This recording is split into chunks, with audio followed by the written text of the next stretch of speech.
সম্মানিত বিনিয়োগকারী বন্ধুগণ, বিডি স্টক চ্যানেলে আপনাকে স্বাগত। প্রতিদিন নিয়ে আজকেও আপনাদের সঙ্গে ডিসকাশন করতে আসলাম। আজকে একটু স্পেশালি ঢাকা স্টক এক্সচেঞ্জের ডিসকাশন, ইন্ডেক্সটা নিয়ে কথা বলবো, পাশাপাশি কেন ইন্ডেক্স পতন হচ্ছে বা কিভাবে রিকভারি করা যায় ওই বিষয়টা নিয়ে একটু আলোকপাত করবো। পাশাপাশি ইঞ্জিনিয়ারিং সেক্টরে কয়েকটি স্টক নিয়ে আপনাদের সঙ্গে ডিসকাশন করবো, যেগুলো হয়তো আপনাদের বিনিয়োগ করার ক্ষেত্রে কিছুটা হলেও আপনি প্রফিট টেক করতে পারবেন। তো আলোচনার শুরুতেই আমি আপনাদেরকে রিকোয়েস্ট করবো আমার বিডি স্টক চ্যানেলটাকে সাবস্ক্রাইব করার জন্য। আর যারা ইতিপূর্বে আমার চ্যানেলটি সাবস্ক্রাইব করেছেন, আপনাদেরকে অসংখ্য ধন্যবাদ আমার সঙ্গে থাকার জন্য। আর আলোচনার শুরুতে আমি আবারও রিকোয়েস্ট করবো যে আমি কিন্তু এটা আমার টোটালি ব্যক্তিগত মতামত। আপনি অবশ্যই আমার মতামতকে প্রাধান্য দিয়ে বাই বা সেল করার জন্য পূর্ণাঙ্গ ডিসিশন নেবেন না।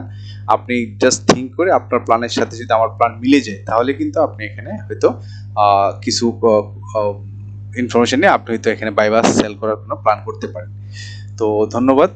এটা একটা লার্নিং সেশন, আমি আবারও বলি এটা একটা লার্নিং চ্যানেল, লার্নিং সেশন।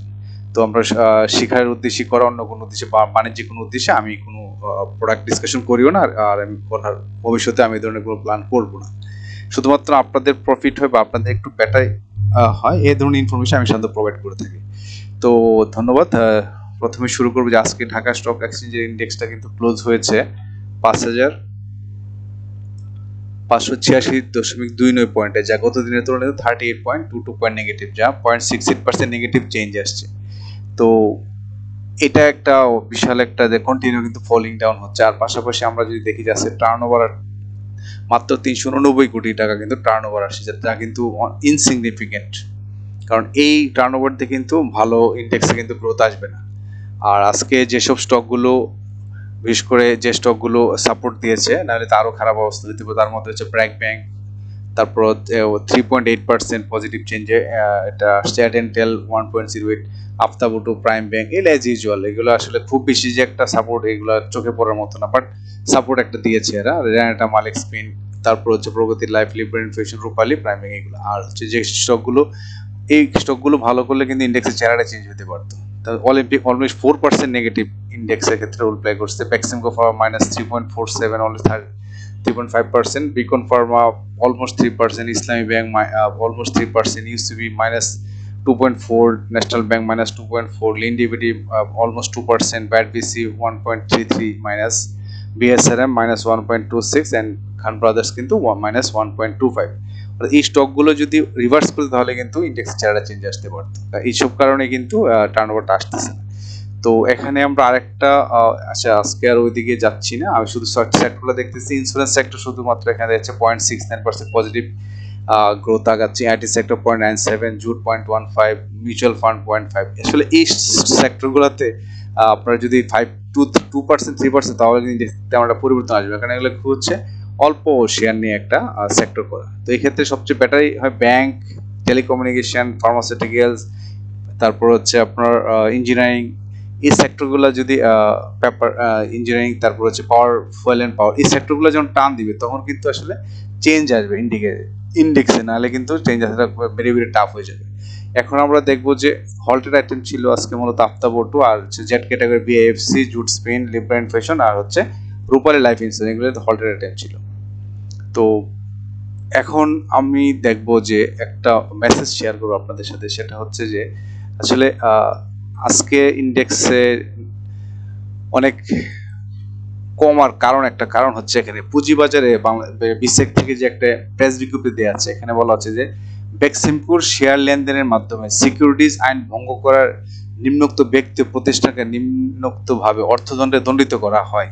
আজকের অর্থাৎ অক্টোবরের 1 অক্টোবর তারিখে আজকে যে প্রেস বিজ্ঞপ্তি, সেখানে দেখা যাচ্ছে যে এই যে এখানে সিরিয়ালি মধ্যে 17 ব্যক্তি প্রতিষ্ঠানকে কিন্তু অনেক 5 কোটি, 1,40,00,000 কোটি এবং 100 crore কিন্তু আছে। যে মিস্টার মুশফিকুর রহমান, ওনাকে কিন্তু 100 কোটি টাকা জরিমানা করা হয়েছে, এরকম সব কোটি টাকার উপরে হিসাব করলে অনেক বিশাল। তো এগুলো আজ জানি না আদায় হবে কিনা বা করতে পারবে কিনা, বাট কথা হচ্ছে যে আইনের বলবৎ এটা বিশাল, আমি বলবো যে বর্তমান কমিশনের বিশাল সাহস। কারণ ইতিপূর্বে এই ধরনের মানে বিজ্ঞপ্তি আকারে যে অর্থদণ্ডের যে পরিমাণটা, এটা কিন্তু ইতিপূর্বে আমি দেখি নাই।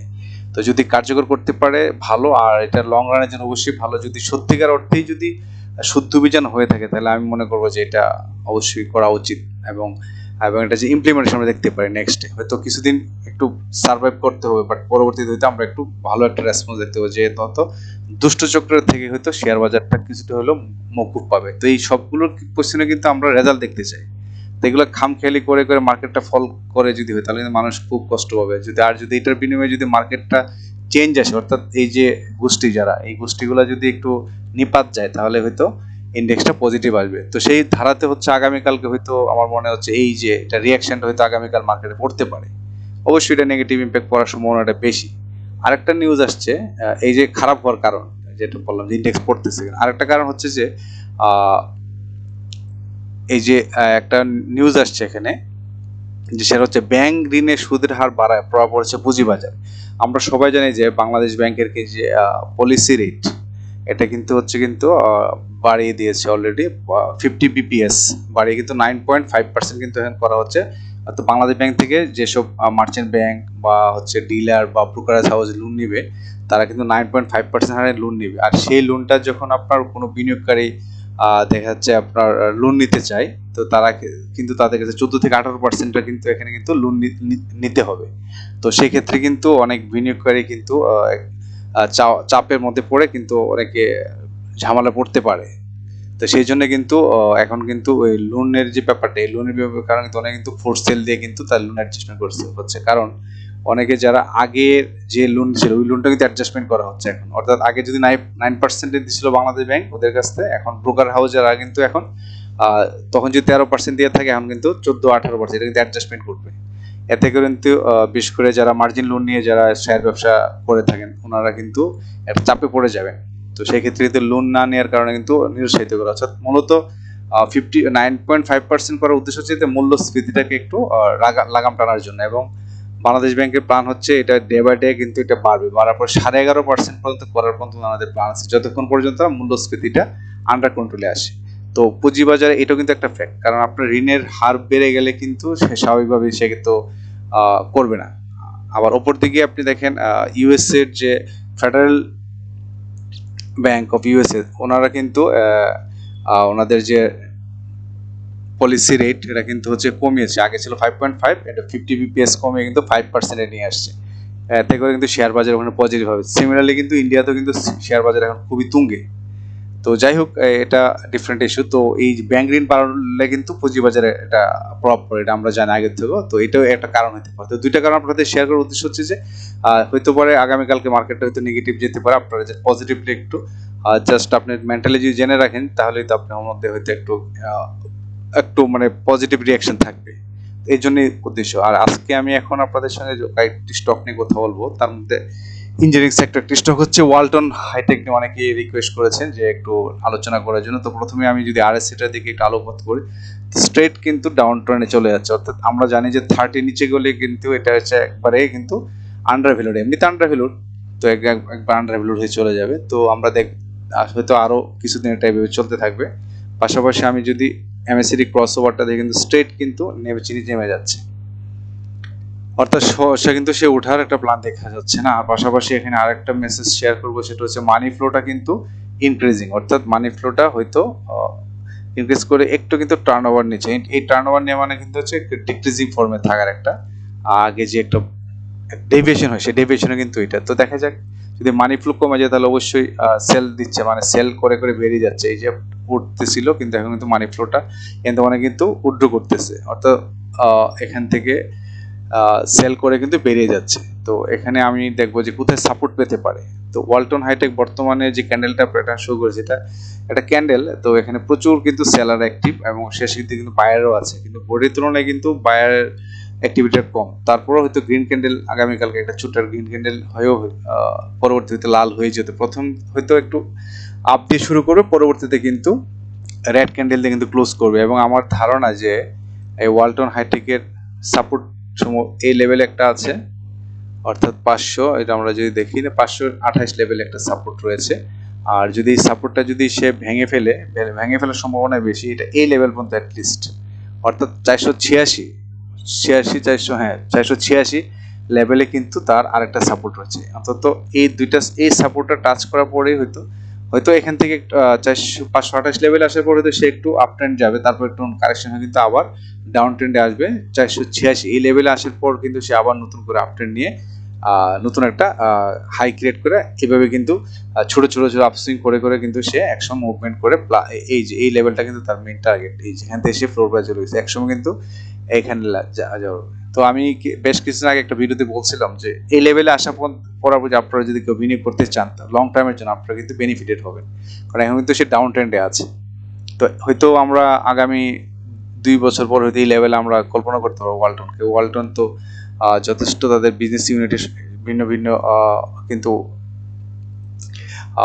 ওয়েপন নিয়ে আসতেছে, অর্থাৎ সে কিন্তু তাদের ইনস্ট্রুমেন্টগুলো ইউজ করে কিন্তু আরো বেটার কিন্তু পারফর্ম করবে। কারণ আমরা জানি যে ওরা কিন্তু ওই যে মোবাইল ব্যাটারির যে ব্যাপারটা আছে, মোবাইল বিভিন্ন টাওয়ারের যে ব্যাটারি কিন্তু ওরা আনার সম্ভাবনা যথেষ্ট, এবং এরা কাজ করতেছে, সেক্ষেত্রে কিন্তু আরো অনেক ইনস্ট্রুমেন্ট আসবে, তো সেক্ষেত্রে কিন্তু বিজনেসটা বাড়বে। তো এই ছিল ওয়ালটন নিয়ে। আর নেক্সট স্টকটি নিয়ে কথা বলবো, সেটা হচ্ছে বাংলাদেশ বিডি ল্যাম্পস নিয়ে। বিডি ল্যাম্পস নিয়ে অনেকে রিকোয়েস্ট করেছিলেন কথা বলার জন্য, সেখানে আরএসআইটা কিন্তু পজিটিভ, অর্থাৎ আপ ট্রেন্ড দেখাচ্ছে যেহেতু, আর তার মানে একটা পজিটিভ সিগন্যাল পাচ্ছে। পাশাপাশি হচ্ছে বিডি ল্যাম্পস আমরা এমএসসিডি হিস্টোগ্রামের পার্টটা যদি একটু খেয়াল করি, এটা কিন্তু কারেকশন শেষে যে আপ ট্রেন্ড নেওয়ার প্ল্যান, সেই প্ল্যানটা কিন্তু অলরেডি নিচ্ছে। তো এখানে একটু যদি আপনারা যারা বিডি ল্যাম্প নিয়ে আছেন বা প্ল্যান করা আছে, আমার মনে একটু অবজার্ভ করতে পারেন, যখনই আপনার একটা ক্যালকুলেশন করে দেখবেন যে একটা বাই মুডে চলে আসছে, তখন যদি আপনি ইনভেস্ট করতে পারেন আপনি কিন্তু একটা ভালো প্রফিট পাবেন। কারণ সাপোর্ট জোনে যদি আপনি বিনিয়োগ করতে পারেন তাহলে কিন্তু আপনার প্রফিটটা ম্যাক্সিমাইজ করার সুযোগ থাকে। আর আপনি যদি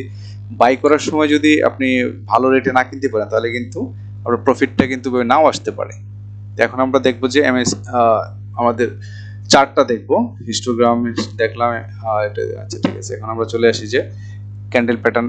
ক্যান্ডেল প্যাটার্নে বর্তমানে যে ক্যান্ডেল শুরু করছে, এখানে কিন্তু চমৎকার একটা ক্যান্ডেল, এটা কিন্তু আপ ট্রেন্ড হওয়ার জন্য যথেষ্ট একটা ভালো ক্যান্ডেল। তো এই ধারাটা অব্যাহত থাকলে আমার মনে হচ্ছে যে আগামী কালকেও পজিটিভলি সে মুভ করবে, এবং তার যথেষ্ট গন্তব্য, তার যে এখনো তো সে দেয়নি, তো আমার অ্যাটলিস্ট সে এই লেভেল পর্যন্ত আসবে, অর্থাৎ 132 টাকা লেভেল পর্যন্ত তার যাওয়ার একটা প্ল্যান থাকবে, একটা নিয়ে চলে যাবে এখানে, এই লেভেল পর্যন্ত আসতে পারে। এখানে যে রেজিস্ট্যান্স, এগুলো খুব একটু বড় ধরনের রেজিস্ট্যান্স না, এখানে আসার পর একটু সে রেজিস্ট্যান্স ফিল করবে, তারপরে হয়তো সে আপ ডাউন করে, সেটা হচ্ছে পরবর্তী ক্যান্ডেল দেখে আমরা আন্দাজ করতে পারবো কি হয়, কারণ ক্যান্ডেল তো যে কোনো চেঞ্জ হতে পারে। তো একটা ধারণা যে আপনি 132 পর্যন্ত আপনার এটা অ্যাটলিস্ট যাওয়ার পরে তারপর হয়তো সে অন্য এটার কারেকশন বা অন্য কিছু চিন্তা ভাবনা করা যেতে পারে। আর নেক্সট স্টকটি নিয়ে কথা বলবো, সেটা হচ্ছে Munnu agro and general machineries লিমিটেডের ক্ষেত্রে আমরা একটু দেখবো। প্রথমে দেখবো যে তার আরএসআইটা যদি আমরা খেয়াল করি, প্রথম কিন্তু ডাউন ট্রেন্ড ছিল, আজকে কিন্তু আবার একটু আপ ট্রেন্ড হওয়ার একটা প্ল্যান করতে, তার মানে এখানে কিন্তু ভালো ভলিউম হচ্ছে। আমরা দেখবো যে এখানে একটা ভালো ভলিউম পাওয়ার কারণে কিন্তু সে ইউটার্ন নেওয়ার প্ল্যান করতেছে। পাশাপাশি আমরা যদি এমএসসির হিস্টোগ্রামের বারটা দেখি, এটাও কিন্তু দেখবো যে এটা কিন্তু ক্রস ওভারের জন্য প্রসেসে নিচ্ছে, স্টেপ বাই স্টেপ কিন্তু সে আগাচ্ছে। অতএব যারা এই স্টকটিতে বিনিয়োগ করার আগ্রহ প্রকাশ করেন বা যারা আছেন অলরেডি, আমার মনে হয় একটু চোখে চোখে রাখতে পারেন। এটা হয়তো ওয়াচ লিস্টে রাখলে কিছুদিনের মধ্যে যখন এমএসসি ক্রস ওভার হবে, তখন এই যে এইগুলোতে কিন্তু সে খুব একটা ভালো পিক দেয় না। তো যদি নেক্সটে যদি পিকটা দেয় তাহলে কিন্তু একটা ভালো একটা পিক আসবে, এই লেভেলে একটা পিক আসতে পারে। তো সেই জন্য একটু যদি ওয়াচ লিস্টে রাখেন, আমার মনে হয় আপনারা একটা পয়েন্ট দেখে যে বিনিয়োগ করেন, তাহলে কিন্তু আপনি একটা ভালো আপ ট্রেন্ড পাওয়ার সম্ভাবনা বেশি। কারণ কারেকশন কিন্তু শেষ, এখন শুধু তার আপ ট্রেন্ড যাওয়ার পালা। তো এই ছিল, আর এটা কিন্তু অলরেডি আমি দেখাচ্ছি যে এটা কিন্তু লোয়ার লো কিন্তু করে ফেলছে, এখন কিন্তু তার শুধু আপ ট্রেন্ড হওয়ার একটা প্ল্যান থাকবে। তো সেক্ষেত্রে আপ ট্রেন্ড হওয়ার যথেষ্ট সম্ভাবনা সে দেখাচ্ছে এখানে, এবং তার ক্যান্ডেলটা কিন্তু বলে দিচ্ছে আগামীকালকে পজিটিভ থাকার সম্ভাবনা বেশি, যদি না কোনো ওই যে দুইটা নিউজ আপনাদের সঙ্গে শেয়ার করলে, দুইটা নিউজে যদি ইম্প্যাক্ট না পড়ে, নর্মালি এজ ইউজুয়াল গেল কিন্তু স্টকটি ভালো করবে। আর নেক্সট স্টকটি হচ্ছে নাভানা সিএনজি নিয়ে একটু আমি কথা বলতে চাই। সেটা হচ্ছে যে আরএসআইটা কিন্তু খুব শার্পলি আপ করতেছে, তার মানে যথেষ্ট পজিটিভ। আর তার কারণটা কিন্তু এখানে মানি ফ্লোটা কিন্তু অনেক হাই, এই যে মানি ফ্লোটা কিন্তু অনেক বেশি, স্মার্ট মানি ঢুকছে এটাতে, যার ফলে কিন্তু দ্রুত এটা কিন্তু উপরে যাওয়ার প্ল্যান করতেছে। আর এখানে কিন্তু আমরা থেকে ঠিক সেম এমএসিটিও কিন্তু এই যে এখানে কিন্তু দেখেন একবার ট্রাই করে পারে না, সেকেন্ড টাইমও পারে না, থার্ড টাইম কিন্তু মিস হয় না। তো থার্ড টাইম যখন সে করবে তার মানে তার স্মার্ট মানিও আছে, এবং তার কিন্তু এই জন্য তার যে আপ ট্রেন্ড হওয়ার যে লাইনগুলো, এগুলো কিন্তু খুবই শার্প, এগুলো কিন্তু একটানে উঠে যায়, যার ফলে ভলিউমগুলো দেখলেও কিন্তু আমরা একটু খেয়াল করবো। এই যে ক্যান্ডেলগুলো কিন্তু ভালো ভালো ক্যান্ডেল, বডি অনেক বড়, যদি এখানে অনেক সেলার ছিল, আজকেও কিন্তু অনেক সেলার ছিল এবং কিন্তু বায়ারও আছে। তো সেক্ষেত্রে সে কিন্তু যদি আগামীকালকে তার যে 32 টাকা 20 পয়সা এই লেভেলটার উপরে যদি সে জাস্ট ওপেন করে যদি উপরে এই লেভেলটা যে ক্লোজ করতে পারে, তাহলে আমরা স্পষ্ট ধরে নেব যে স্টকটি কিন্তু আপ ট্রেন্ডে যাওয়ার জন্য প্ল্যান করছে, কারণ এটা কিন্তু অলরেডি মুভিং এভারেজে টাচ করেছে। মুভিং এর উপরে যদি ক্লোজ করতে পারে তাহলে কিন্তু সে হয়তো আরো কয়েকটা 2-3টা পিক দিয়ে হয়তো কারেকশন আসবে। কারণ এই যে স্পিনিং টপ মানে কিন্তু হচ্ছে যে সামনে যে একটা ট্রেন্ড আসতেছে, অর্থাৎ সামনে সে একটা বলতেছে যে সামনে কিন্তু হয়তো একটা রিভার্সাল ট্রেন্ড, মানে হচ্ছে যে একদিন বা 2 ওয়ার্কিং ডেজের পরে সে কিন্তু আবার একটা কারেকশন ফেজে আসতে পারে, সেটা বড় হইতে পারে কম হইতে পারে, বাট এইটা হচ্ছে এইটা মিন করে। তার মানে সামনে আমরা একটা একটা ভালো ক্যান্ডেল দেখে তারপর কিন্তু সে হয়তো একটা কারেকশন আসতে পারে। তবে যারা আপনারা নাভারা সিনজিতে ইনভেস্ট করতে চান বা আছেন, আমার মনে হয় আপনারা প্ল্যান করতে পারেন। ইনভেস্ট যদি করা হয় তাহলে কালকে যদি এই রেটের মধ্যে পান, আপনারা হয়তো বাই করে একটা ভালো একটা শর্ট টাইমের জন্য একটা বেনিফিট নিতে পারবেন নাভারা সিনজি থেকে। একটা ভালো স্টক। নেক্সট স্টকটি হচ্ছে কেডিএস। এই স্টকটি নিয়ে আমি এর আগে একটা ভিডিও করেছিলাম, আর অনেকে রিকোয়েস্ট করতেছিলেন যেটা নিয়ে কথা বলার জন্য। তো এখন কিন্তু একটু কেডিএস একটু ডাউন ফর্মে আছে, যেহেতু আজকে রেড সিগন্যাল দিচ্ছে এখানে। আর পাশাপাশি যদি আমরা এদিক থেকে কল্পনা করি যে এমএসসিডি হিস্টোগ্রাম বারটা কিন্তু সে কিন্তু প্ল্যান করতেছে আপ ট্রেন্ড হওয়ার, তার কিন্তু কারেকশন ফর্ম শেষ করে কিন্তু আপ ট্রেন্ড হওয়ার একটা প্ল্যান করতেছে। তো এই ক্ষেত্রে আমরা যদি চার্টে চলে আসি, চার্ট কিন্তু বলতেছে প্রচুর এখানে তো সেলার, অর্থাৎ এই লেভেলে যাওয়ার পরে যেমন সেলার পাওয়া গেছে 36 টাকায়, এখন এই লেভেলেও কিন্তু প্রচুর সেলার আছে 35.7। তার মানে হচ্ছে এই স্টকটাকে বেটার করতে গেলে তাকে অবশ্যই কিন্তু ভালো কিন্তু বায়ার থাকতে হবে এই লেভেলে, তাহলে কিন্তু স্টকটি উপরে যাওয়ার সম্ভাবনা আছে। তো তার কিন্তু সেলার আছে প্রচুর, বায়ার কিন্তু একটু কম, যার ফলে কিন্তু স্টকটি ওই যে দেখালো যে এখানে কিন্তু আরএসএটা নেগেটিভ, এবং এটা কিন্তু এক ডাউন ট্রেন্ড থেকে আপ ট্রেন্ড হওয়ার একটা প্ল্যান করতেছে। কিন্তু এখানে কিন্তু আজকের ক্যান্ডেলটা রেড হওয়াতে কিন্তু এটা কিন্তু আবারও ডাউন ফর্ম, বাট যদি আগামীকালকে একটু বেটার করতে পারো, অর্থাৎ যদি একটু ভালো বায়ার চলে আসে, যদি এখানে বায়ার আছে বাট বায়ার যদি চলে আসে তাহলে কিন্তু স্টকটি কিন্তু আপগ্রেডেড হয়ে নতুন কোনো একটা হাই ক্রিয়েট করার প্ল্যান, এবং তার জন্য রেজিস্ট্যান্সটি হবে 39 টাকা 30, এটা তার রেজিস্ট্যান্স। কারণ এই লেভেলে যাওয়ার পরে কিছু ধপাস করে কিন্তু স্টকটি ডাউন ফর্মে চলে আসছে, অর্থাৎ তার জন্য সবচেয়ে বড় চ্যালেঞ্জ হচ্ছে এই লেভেলটাই 39.3। এটা হচ্ছে তার জন্য বর্তমানে সবচেয়ে বড় বাধা, আর কোনো বাধাই নাই। এটা জাস্ট হচ্ছে এই বাধাটা যদি সে অতিক্রম করতে পারে তাহলে কিন্তু তার মুভমেন্ট করাটা ইজি হয়ে যাবে, এবং সে কিন্তু নতুন একটা হায়ার হাই ক্রিয়েট করতে পারবে।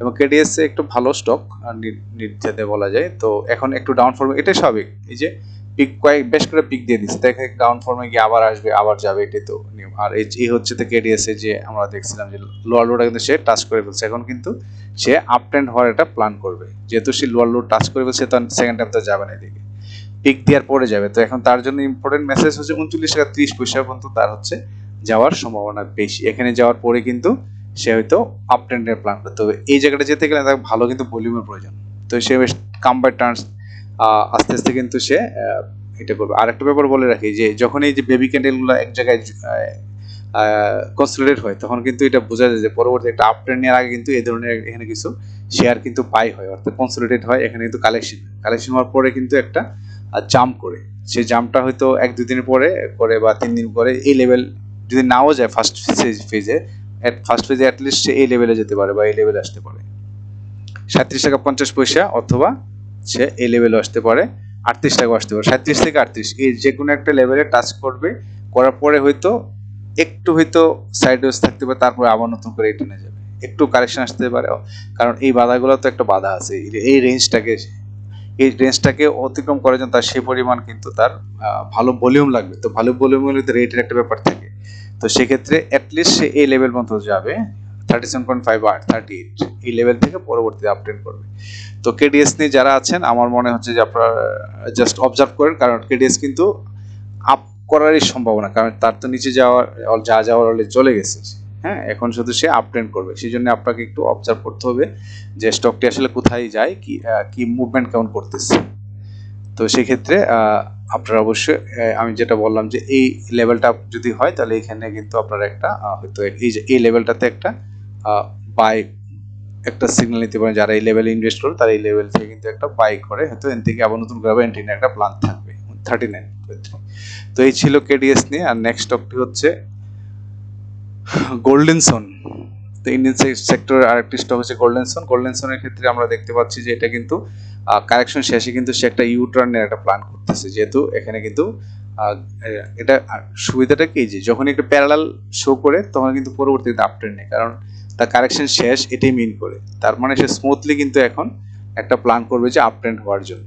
আর পাশাপাশি এবং তার এই যে এমএস আরএস এটা কিন্তু এখানে টোটালি কিন্তু হচ্ছে যেহেতু আন্ডার ভ্যালুড যে শেয়ার তার প্রমাণ কিন্তু অনেক নিচে চলে আসছে, এবং 30 হচ্ছে মিনিমাম লেভেল, এর লেভেল তো নিচে চলে আসছে, তার মানে হচ্ছে কিন্তু এখন সুপার আন্ডার ভ্যালুড। তো এখান থেকে কিন্তু সে আপট্রেন্ড করবে। তো এখানে যারা বিনিয়োগ করতেছে আমার মনে হয় আপনাদের হারানোর কিছু নাই, এখান থেকে শুধু গেইন করার সুযোগ।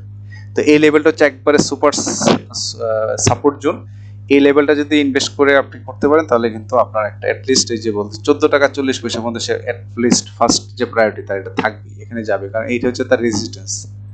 এই রেজিস্ট্যান্সে সে আগে সে থামবে না, এখানে পর্যন্ত আসবে। সরি, এটা কিসে চাপ পড়লো, এটা বাদ দিচ্ছি। এটা হচ্ছে এই যে এই লেভেলটাতে সে অ্যাটলিস্ট সে টাচ করবে 14 টাকা 40 পয়সা। এই লেভেল টাচ করার পরে কিন্তু পরবর্তীতে আপ ট্রেন্ড করে করে করে কিন্তু সে উপরে যাবে। তো যারা গোল্ডেনসনে আমার মনে হয় যারা আছেন আগের থেকে, যারা সেল করতে পারে না তারা হয়তো অ্যাভারেজ করতে পারেন অথবা একটু ওয়েট করেন, এটা কিন্তু অলরেডি আপ ট্রেন্ডের একটা প্ল্যান করতেছে। তো আর যারা নতুন করে ইনভেস্ট করবেন তারা আমার মনে হয় এই জায়গাটা কিন্তু আপনি চিহ্নিত করতে পারেন। এই জায়গা থেকে আপনি যে কোনো সময় ভ্যালু দেখে আপনি যদি ইনভেস্ট করেন আমার মনে হয় আপনি প্রফিট করার সম্ভাবনা বেশি, কারণ এই লেভেল থেকেই এটা হচ্ছে একদম সাপোর্ট জোন। এই সাপোর্ট জোনে ইনভেস্ট করলে কিন্তু আপনি হারানোর কিছু নেই, আপনার পজিটিভ মানে জাস্ট আপনি বলবো যে আপনার গেইন হওয়ার সম্ভাবনা বেশি। তো ধন্যবাদ, অনেক সময় ধরে আলোচনা করলাম। তো আগামীতে নিশ্চয়ই নতুন কোনো স্টক নিয়ে আপনাদের সঙ্গে আবার হাজির হব। ততক্ষণ সবাই ভালো থাকবেন। আসসালামু আলাইকুম।